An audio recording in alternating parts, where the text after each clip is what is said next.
Je suis Madame Fallon Olonou Bokeh.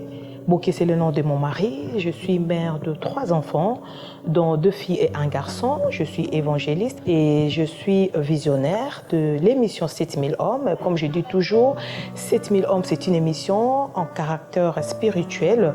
Et nous avons une mission vers les serviteurs de Dieu, les interpeller de parler de la venue de Jésus-Christ.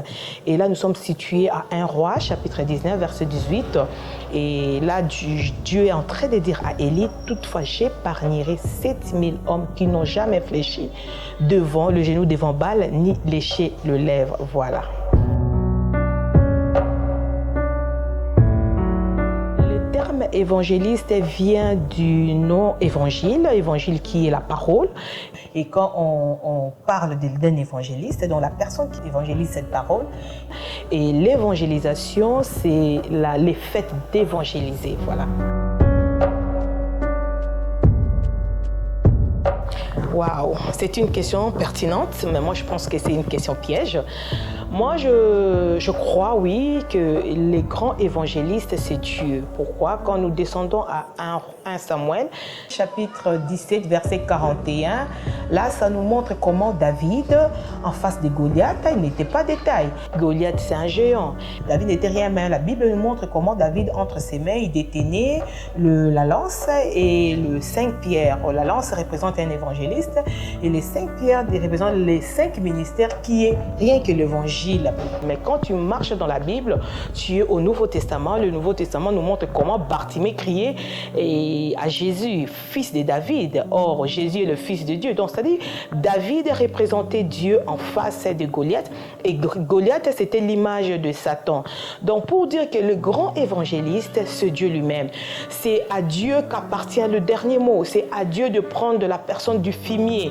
C'est à Dieu de prendre la personne dans la débauche et de faire de lui serviteur de Dieu. Aujourd'hui, nous sommes servants de Dieu. Nous prêchons la parole. Les grands évangélistes, l'évangéliste par excellence, c'est Dieu.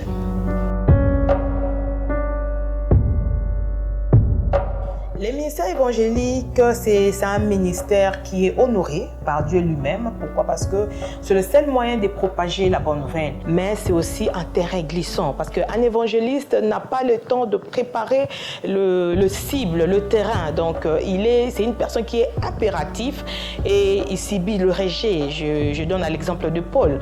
Quand on part en Acte 18, 6, vous verrez que Paul est allé vers le juif, mais il a été rejeté, insulté, même battu, on l'a tabassé à mort. Et il s'est débarrassé de juifs calmement pour aller vers le non-juif. Donc c'est un terrain aussi qui n'est pas facile. Voilà.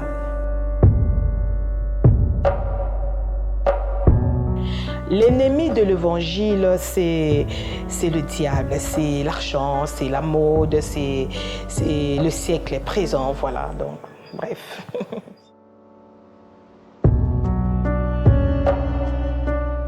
Pour la question, c'est la parole de Dieu, c'est la Bible. Et là, je me réfère à Josué. Josué n'était pas d'été avec Moïse, mais Moïse n'a pas pu faire entrer la population israélite en Canaan. Et Dieu a soulevé directement Josué. Mais Dieu a recommandé à Josué la parole. Dieu a dit que le livre de la loi ne s'éloigne pas de ta bouche, médite-le du jour au jour. C'est alors que tu vas réussir à tout ce que tu vas entreprendre. Dieu avait compris que Josué n'était pas plus fort que Moïse, mais la seule chose qui va rendre Josué puissant, son ministère puissant, c'est la parole.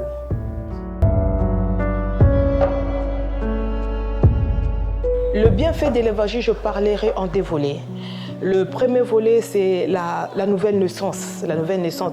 C'est-à-dire, la nouvelle naissance consiste à un grand changement qui sont les résultats de l'eau et de l'esprit. Voilà. Et le deuxième volet, c'est le salut. Et quand on parle de salut, on voit Jésus-Christ parce que le seul but de Jésus sur la terre, c'était de nous sauver, de nous faire sortir du danger quelconque.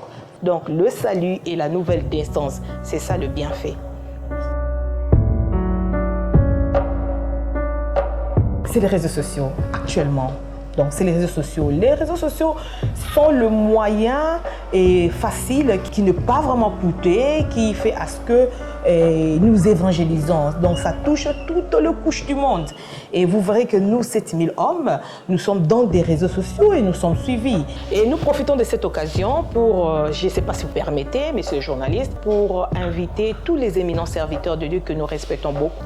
Nous avons une conférence des presses le 21 du 12e mois de cette année, de 14h à 16h, à l'hôtel Seb, c'est vers route NTB et Nadjana Kumbi.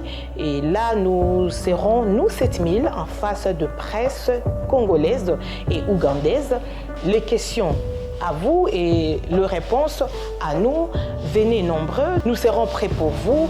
Et pour clôturer, je vais remercier mon équipe qui me soutient toujours, mon caméraman qui est aussi metteur en scène, Jafet Chabani, et manager Keren Asimbu et Binoanarit et Chantal qui est la réalisatrice.